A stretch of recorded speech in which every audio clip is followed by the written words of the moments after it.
Kunjungi Mapolresta Ambon, Irjen Pol Lotaria Latif minta polisi tak anti kritik. Kapolda Maluku Irjen Pol Lotaria Latif meminta Kapolresta Ambon beserta para perwira agar tidak anti kritik. Hal ini disampaikan Kapolda Maluku saat memberikan arahan kepada para kabak, kasat dan kapolsek jajaran di markas Polresta Pulau Ambon dan Pulau-Pulau Lease, kawasan Perigi 5, Selasa 11 Januari 2022. Menurutnya kritikan adalah masukan koreksi untuk meningkatkan kinerja anggota dalam pelayanan masyarakat.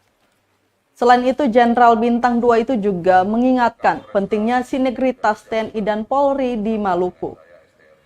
Lotaria menegaskan apabila kedepannya ada kapolsek yang bermusuhan dengan Dan Ramil, maka akan dipastikan kapolsek tersebut akan dicopot dari jabatannya. Lanjutnya, personil kepolisian harus menjaga perilaku agar tetap mendapat kepercayaan masyarakat.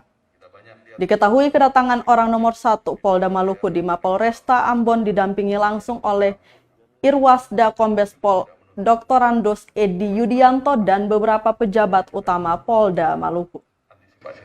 Itu namanya tindakan ekstra. Merubah kamu jadi tersangka. Paham ini ya? Dan ini memang harus di-manage, ditata, dan ini sering saya sampaikan. Itulah sekarang yang terjadi di lapangan. Jaga, kalau lalu lintas itu 2 saja yang harus kamu lakukan. Kamu diberi kewenangan diskresi. Kalau kamu tidak mau tilang, langsung saya tidak usah ditilang. Langsung tegur, Bapak, ini salah, lain kali Bapak saya tilang, sekarang Bapak saya tidak tilang.